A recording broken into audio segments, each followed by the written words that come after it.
obviously you've been in that, not necessarily in a sense where um like you've put things out there, but in your experience, you've lost Holly, like your former partner, and then there's that process of dealing with that grief, and also like welcoming new possibilities of a relationship. Do you know what I mean? So like, what was that like for you? I mean, processing the grief and also moving with it into something new, into that new relationship. Um, I was like pretty sure that I wanted a new relationship pretty quickly. Like, so Holly, as like a backstory, Holly and I were together since we were teenagers, and when she died, I was 30. So I'd been with Holly for like 50% of my life, Yeah. and then just like that, for Holly not to be here, it's like, well, I still want a partner. I don't want to do this on my own. Like I don't know any different. B, like I still have all this love for Holly, which I still have to this day. And it's like that love has to go somewhere. Like I'm sure we've all experienced like various um experiences with our mental health through loss. And like sometimes you have to let that grief out. And like part of grief is love, right? It's like it hurts so much because you love that person so much. And you have to redirect that love somewhere. So I was like really sure. I was like, I just want a new girlfriend, because the idea of like going living in a flat share, or like sort of living on my own, or like just doing life on my own, I was like, this is not for me.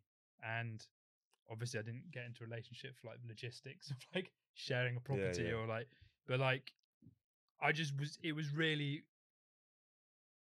I think like within a couple of days, I was just like, right, I want a new girlfriend. And I know that's really like a nuts thing to. but from the outside looking, someone be like, Yeah. whoa, like, Yeah, It whoa, might what's look going? like a big And deal. also, it's not like within 48 hours. Yeah. I was like, right, let's set up like Tinder or like yeah, something. It was like, no, I want to pursue that. I want to obviously like sort out all of this stuff that's going on. Like, I need to, plan a funeral and like move out of our flat and figure out where I'm going to live and do X, Y, and Z, which takes time. And but I was like, yeah, I really want, like, the idea of spending the rest of my life on my own was just like, that's not an option.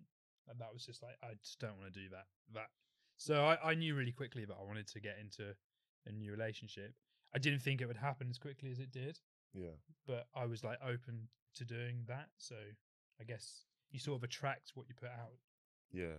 Yeah. Would you say that was the turning point of like going through? Yeah.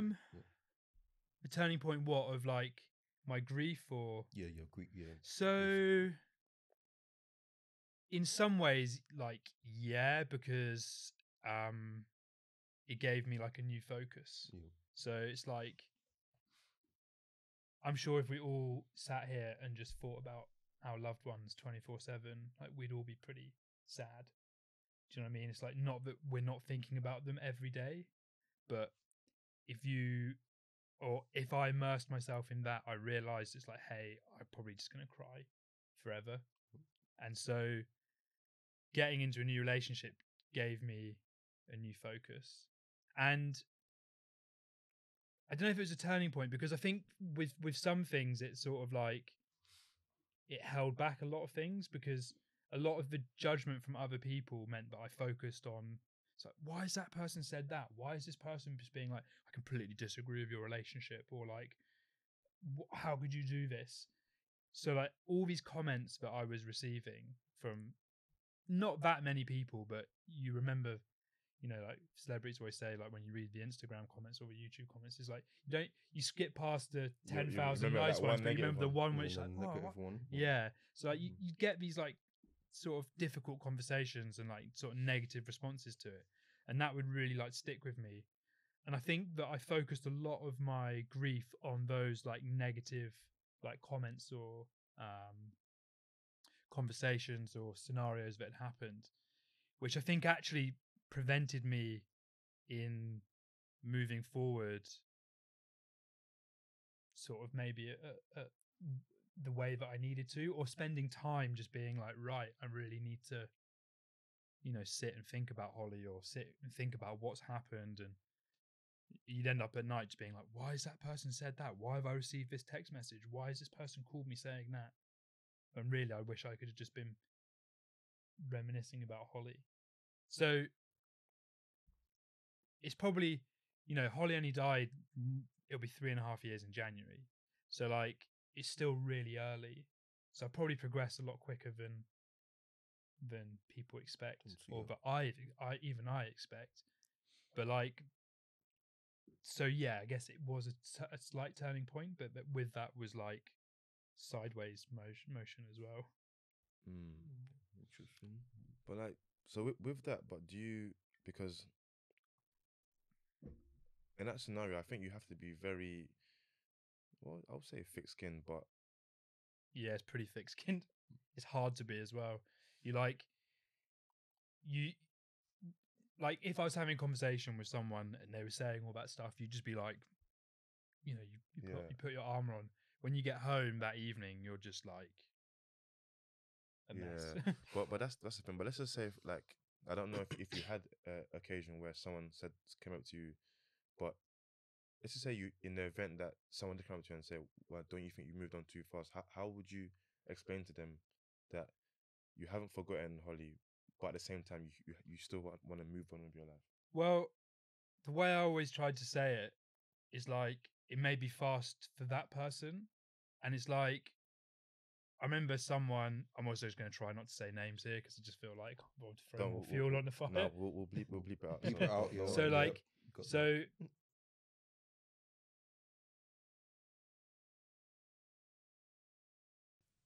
it's so fast. It's so soon. She died so like, not very long ago. And I just said, for you, it's like, that's the longest I've never spoken to her. I've never touched her. I've never texted her. I've never kissed her. I've never held her hand. Like, that's the longest period of time in my whole life since I've known Holly that I haven't interacted with her in any way. So what seems like a short amount of time for someone else, it's like, that's the longest it's ever been for me. It's like, that's the longest I've never seen her or spoken to her or touched her or texted her or had a phone call. So for me, it was long. Those few months were like, yeah, it's really quick, but it's like, actually, that's the longest it's ever been for me. So it's perception. For someone else sitting there being like, well, I maybe only see Holly like 3 or 4 times a year. It's like, yeah, cool. Like, yeah, I think the longest prior to this was probably like 10 hours I haven't spoken to her. Do you know what I mean? Like a phone call or something. I think people like to make assumptions from the outside. They think that you've moved on too quickly, but you've actually moved at the pace that you wanted to move. So obviously, people are gonna think all things of perceptions. It's exactly that. It's just a perception, because it's like, for me, that was like, I felt every minute. Like, time moves really fast when you're not like living in the moment, like living right now. If you live right now, time actually goes quite slow, because you're thinking about every single like interaction, movement, like word you're saying, like I'm swallowing, I'm like breathing, all these things. Like, time goes quite slow when you really slow it down and think about those things. But like, that was what was happening. I felt every single moment, like from finding Holly like dead, and from getting her to the mortuary, to planning the funeral, from getting her from London to Devon. Like, everyone's like, oh, it's taking so long because the funeral took like a month. I was like, it's long for you. It's like, yeah. Like, I kind of, we only do this once, right? And you only get one chance to give someone their send off. So I want to make sure this is right. And it's the same with then after that, the months after that. And then when I did get into a new relationship, it's like, I felt every single minute of every single one of those days.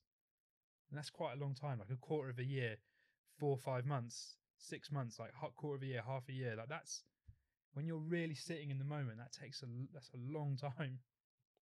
Yeah, like, and that's the thing. What Ben said about perception. Sometimes perception isn't your perception, and what actually is two different things. Because like it's very easy. Like we've all done it, where we can look at something from the outside looking in, like metaphorically, but you think, oh, that's a bit, oh, why is it that this and that? But all you're seeing, you don't understand the context. All you're seeing, the context, all you're seeing is just that. It's like with Instagram, when you just see something, Everyone smiles for a photo. yeah, everyone's Yeah. everyone's doing okay. I'm not saying that it's a lie, but everything's perception. It doesn't Yeah. mean that you can be doing okay, but still be going through this, or whatever it may be. And You could be like, doing both. yeah, You X, could be Y, and like, Z. yeah, I am like in a box seat at the Emirates, like watching whatever. But then it's like, also it's like, oh man, like I'm so behind on like my work, or like, Yeah. oh god, I haven't enjoyed this. yeah, I and went to America really quickly after Holly died. So I went to America in like, Holly died in July 2018, and I went to America at like the end of September. And I was stoked because I was like, A, I needed to get away because you just need to just escape a bit of reality. And like, B, I just was not ready to be cold in England. And like, I remember thinking the same thing, like, oh man, like, is it all right? But I'm just sat on a beach in like California. It's like, obviously, yes, it is all right. Like, you're still allowed to enjoy your life. yeah, But like, it's hard, isn't it? Because also, yeah, I definitely posted photos of me like on the beach or me doing cool things. It didn't post when I went round to someone's house and we're having like at a party, and then just like had too much to drink and just completely broke down in tears in their kitchen. It's like I never met that person before in my life. It's like just in like West Hollywood in someone's kitchen, just like, oh, is everything all right? And it's just like me just bawling my eyes out, like, no. Like, but no one's like, get a photo camera out and just like, it's like hashtag grieving. Like, do you know what I mean? It's like guarantee like 2 days later, I was probably like pose photo of me with the sunset, on a beach, just like, oh yeah. Like, but like 48 hours later, it's just like probably the most awkward, embarrassing like moment, where it's like, I've never met this person before, but I'm in their kitchen just absolutely crying, just being like, have you got any cigarettes? I don't even smoke. I remember just in January 2019, so 6 months after Holly died, and like was in a relationship with Ruby at that point, and just being in bed for like days. But like people still felt that like it was okay to tell me why it was not okay for me to be in that relationship, because I was out and about and I was having coffee with them, and I probably had a smile on my face, and I probably had a haircut, and I probably made a bit of an effort that day and shaved or whatever. But like, I spent the last 3 days in bed, like just not being able to get out of bed, and it's just like, oh man, like I've got to combat that again. Like, and that's I'm what not I'm saying. People not like on like people don't Insta see that Live, though. yeah, I'm not like live streaming on Twitch, just like depression, like Yeah, it's exactly. like so like you just never know what someone's going through. I remember someone when I was at sixth form, both of their parents died in a car crash on holiday, and like you're right, she was just not. I don't think she was given any sort of time off or something. nothing. Yeah, I remember she came into school with like a brand new car, and we were all just like, "Rah, she's got this new car," and it's like obviously because that's either inheritance money or like insurance money or like what and you're just thinking, oh man, she's got this sick new car, and then you sort of take a step back and think, but she's got no parents. I definitely sack the car off, like and I remember she sat. I think she like sat near me in like an exam or something. I just remember thinking like, how are you in here? I was like, I wouldn't be able to do that. I feel like that first year is like really difficult because you're sort of like trying to find your feet of like your old routines matching like your new routines or things that you want to do moving forward. Also, we're human beings, like we all evolve and we all change. Like we all, none of us think the same things from when we were like 11. Do you know what I mean? We're constantly growing. I mean, I guess you still support Chelsea from 11, and you still support Arsenal. I still support Man United. Like, I didn't always support Arsenal though. Oh, mate, you changed sides. I was Chelsea when I was very, very young. My very, dad was very a young. United supporter. My sister, my grandma, my aunt, everyone was a United supporter, man. They were all trying to convert me. I you saw the light. You were stubborn. Yeah, and I think what you said is important about that first year, because it's like the first year of something you're dealing with for the first. Well, it might be for some people it's the first time dealing with loss, but it's always hard to know how to navigate. And it's like the balance of trying to, go back to your old self, your old routines, your old habits, to now adjusting to this new life without them. Like, and what to take from those old routines into your like new yeah, habits as well, exactly. because you don't have to like become like, right, I'm this like post grief version of myself. Yeah. It's like you can take those parts of, I guess, those parts of your personality or routines or habits like with you, but it's just learning which ones also that you sort of want to drop as well, because Yeah. to know, for me, it like highlighted a lot of things in my life that I just weren't really very important to me. Mm. And you just think like, oh,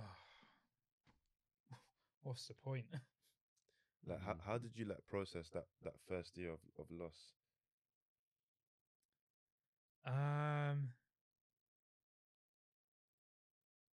I think I was in disbelief for like, in fact, there's still days like now where I find it like so difficult and shocking. But like, yeah, that first year just couldn't really believe that it was real. So Holly died via suicide. So that leaves like so many other questions that you'll never get answered. So like, yeah. I actually just went to Devon where me and Holly grew up and just like made music pretty Mm. much until I came back here. So like, I guess that's how I processed it. Was I'm just going to do this every day because that's what I like doing. This is what I love doing. This is all I want to do. Just going to do that. Would you say creating music was kind of a escapism as well from like the Definitely, situation? definitely, Yeah. yeah. And like, so like the reason that we got in contact with you as well is because we're doing this project. I don't know if did I send it to you. Did I Um, send you a link? If I didn't, I'll send it after this. I should have sent it before. But I like, don't think so. um, it's like that has making that project has helped me articulate the last Oh, 3 years. okay, yeah. Do you know what I mean? So Mhm. like with that, I guess that's helped me process loads of the grief and loads of the emotions attached to it, because it's like sitting with other songwriters and being like, let's write a song about this, and like, really detailing it and like giving people almost like, you know 4, 5, 6 paragraphs of like, this is what happened Mm. on this day, or this is like what I want to say. You're writing it out. That's like the therapy of writing out. I don't do it enough. But yeah, I tried writing a lot as well in the first year. Mm. But like, I feel like the telephone age, like my hands just hurt too much when I was writing with a pen. Yeah, you got. I mean, I think that the point is just finding ways to express that grief, like, and music was your outlet, and and it seems like with grief, there's different stages of, we all go through, and our grief is all unique, like, but for you, it was dealing with her loss, and then, well, I would say I can't really say. What would you say, like, going into that new relationship? How did you like bring that grief into it with like Ruby? Because when we spoke initially, I was like, she's probably a very, very self-assured person. Like, I'm not saying if someone has concerns of, you know, if they're looking to enter a relationship with someone who has lost someone, as in they can't feel concerned. That doesn't mean insecure. That doesn't mean they're insecure. But I'm just saying that I feel like you have to be quite self-assured to know that, okay, I know this person has lost someone that was a big part of their life, Yeah. but that doesn't mean that, if I enter a relationship with this person, that doesn't mean it's gonna hinder the progress I make with that. Do, Yeah. do you know? I Do you know what I mean, mean? Like, and I think yeah, I'm I like often think that like, I often think sometimes Ruby has it like harder because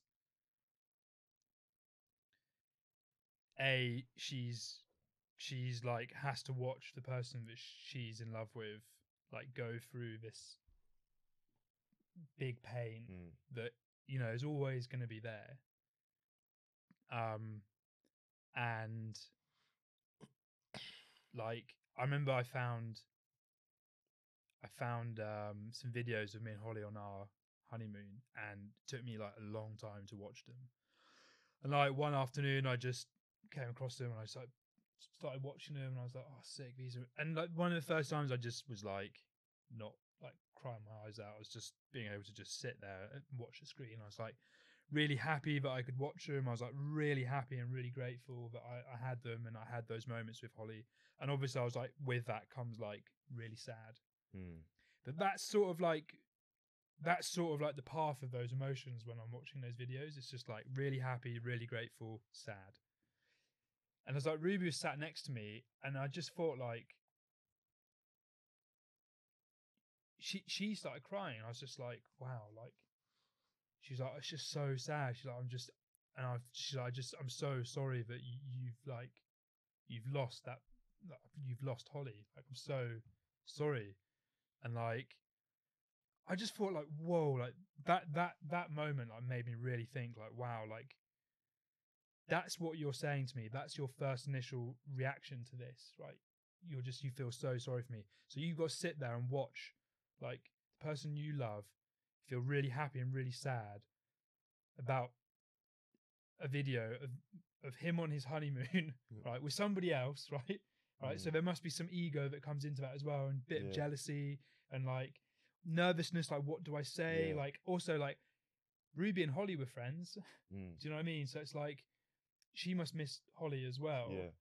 And it's like all of, I feel like that's a really hard thing to navigate, because it's just like, oh wow, like you don't let any of that come out in our relationship. Like there's always a space to talk about Holly. Like when we first moved in, she bought me a holly tree.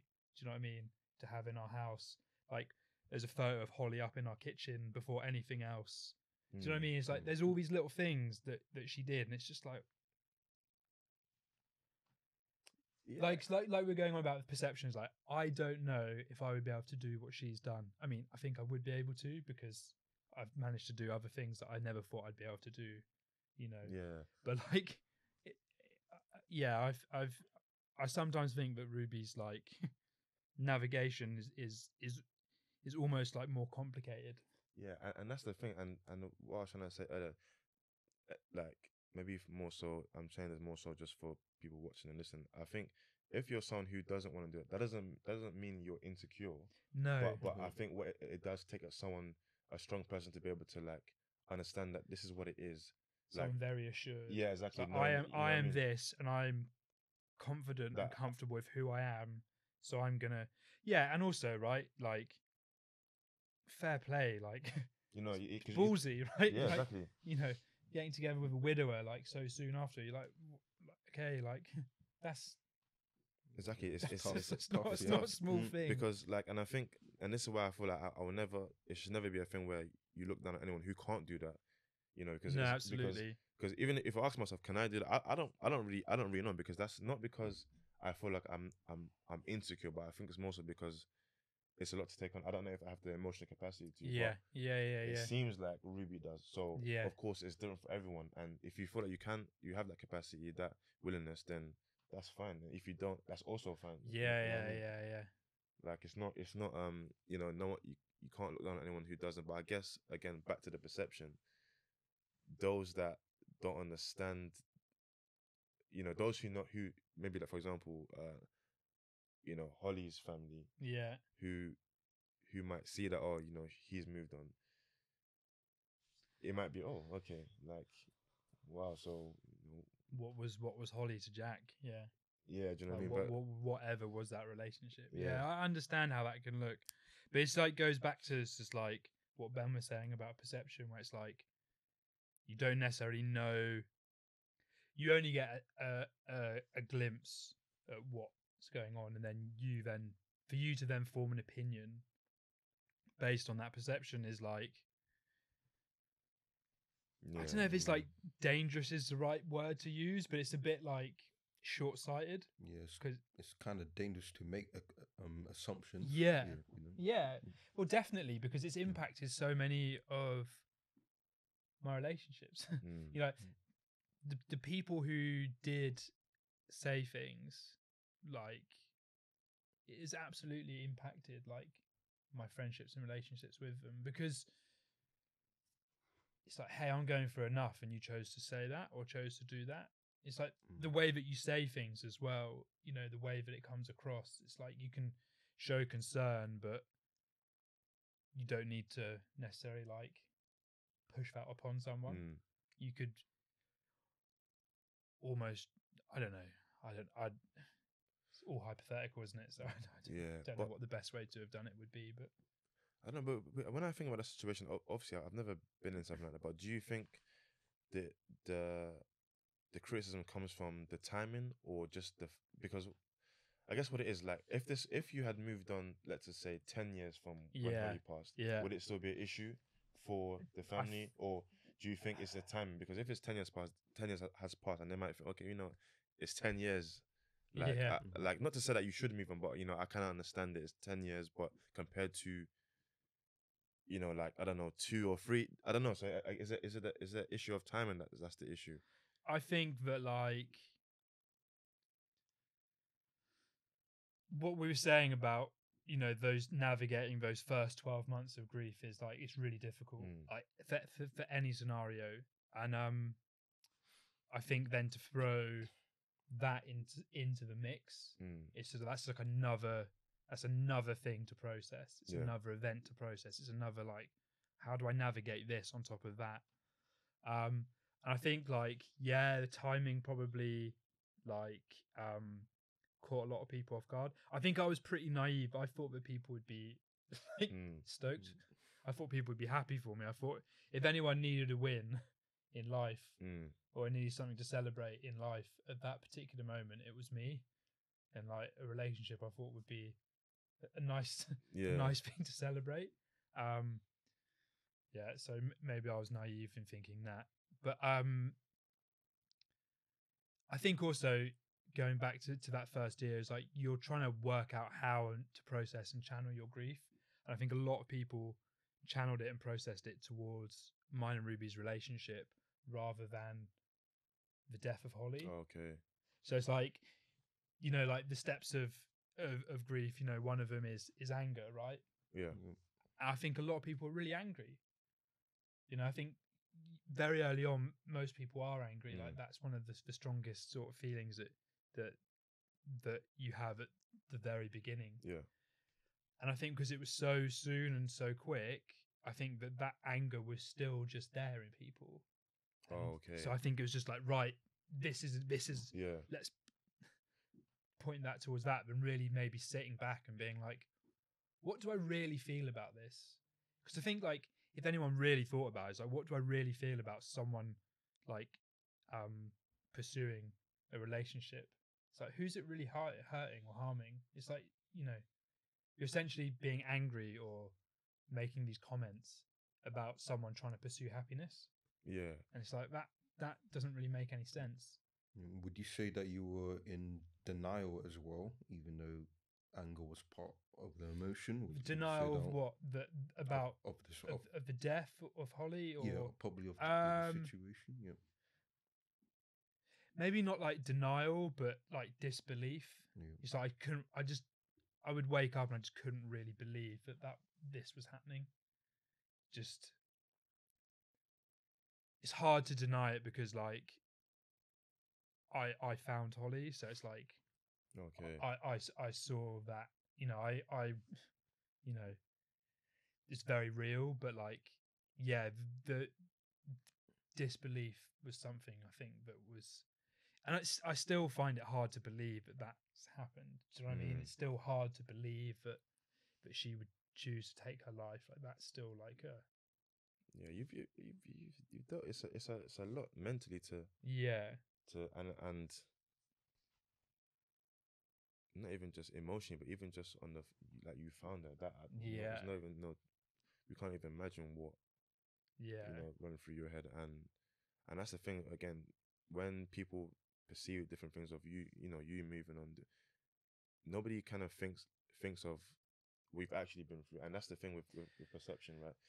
If you're not showing that you're, like, literally, oh, I'm sad, then if you're showing that you're happy, whether that's on Instagram or whatever, that's what they're gonna absorb. They're not gonna think about what you've been through, how you've been processing things, because that's not what presented. But and unfortunately, that's how it is with this. If they can't see it, they can't perceive it. Exactly. If you can't see it, it's not true. So it's like, but in reality, like, two things can coexist. You know, you may not see the other thing, but you know, I can be showing you that I'm happy right now, but you know, like 2 hours later, or prior, the day prior, I was burning of them. You know what I mean. So there's different things, and I think like what I said with timing, because again, like, you know, it seems like from what you explained that the issue with people who were kind of, I won't say like unhappy that you moved on, was was difficult. the timing. You know, like, because you said Holly passed in 2018. How long was it until you met you got into a relationship with Ruby? So it's like quite a hard question to answer, because like when Holly died, I was just surrounded by people, and like Ruby was like one of those people. So like various different people would just like sort of sleep with me or sleep in the same room, or sort of help me get like clothes from my old flat, or like help me get dinner, or like just really being a support network for me. And like Ruby was one of those people, and she's one of the people who was just there for the longest, and then all of a sudden, you know, you sort of, oh, this is sort of happening, and you have the conversation, and you're like, yeah, let's like pursue this. And so I think it was probably like, I don't know, it's really hard to put a date on. I also feel like if I put a day on it, like people who like maybe we're talking about like will hear it and be like, I knew it. Oh, okay. No, that's not. I mean, there's no pressure to. But yeah, I don't really, I don't know like when I would put the. It was quick. It was like within 3 or 4 months. Okay. It like is what I would say, but I was like very open about telling people as well, because I just, yeah, as I say, I was pretty naive. Yeah. I mean, yeah, like that's the thing, man. Like, it's your life at the end of the day, and I'm not saying everyone has a right to feel something, you know. Of course, like those emotions that people feel are not like wrong, but it's like, I wish if I could go back and say, like, to some of the people who said difficult things, I would just say, just sit with those thoughts and feelings a bit longer before you come to me with them. If you still feel that way in like 3 or 4 months, 6 months, maybe then let's have a chat. Yeah, okay. Why, I get that. why don't you see like how this goes? Yeah, because okay. It's like, you know, and also see how your feelings go towards all these things. Like understand those feelings, because I'm sure, like, yeah, I'm sure it's difficult for Holly's family to have seen me with somebody else. Like, I completely understand that. Like, it's completely, yeah, no, I completely can see that. You know, like, we were husband and wife. You know, it's like it's not. It's like why you're somebody else. I get it, but like, I think some of the sort of like closer friends who made those comments, it's a bit like, what's changed in your life? Like you're still in bed with your girlfriend, boyfriend, husband, or like you still have your sort of children in your house. You're still going to work every day. You know, you obviously, Holly dying has impacted their lives. I'm not saying that it hasn't, and like obviously every relationship in the world is unique. Yeah. My relationship with you is unique. You and Ben's relationship is unique, right? So only you two will know what that bond is. Yeah. So when that bond is gone, like it's only up to you to react how appropriately. Do you know what I mean? Like how you feel. So like what I did find is like it did catch me off guard, like some of like Holly's friends who were like more affected than I thought they would be, because I was like, whoa, I didn't realize that was the strength of your relationship. But like the other side of it is like you're still in the same house, you're still in the same job, but you're still like with the same person. Like do you know what I mean? There's things in your life that haven't changed, like in your day to day. I never stayed in that flat ever again. Like I never slept in that bed ever again. Like I was essentially like homeless for like 6 months. Like I was living with my parents, but my parents lived in Devon. All of my friends and support network was in London, so I was just like, I bought a big bag and just put all my clothes in it. In fact, I didn't even put most of my clothes in. They went into a storage unit, and I went and bought new clothes. Yeah. You know, so it's like every single like interaction in my life had changed. So then it felt really unfair when people were like, what you need to do is like not do this. It's like, how do you know what I need to not do? Like, so I even know where I'm sleeping tonight. Yeah. Like my life was sorted before that. Like I knew exactly where I was sleeping. I knew who was going to be around. I knew what I was going to have for dinner. Like knew all this stuff. But like, so that was like really shocking for me. That was like one of the hardest things. Is like, so how are you more informed to make decisions about my life than me?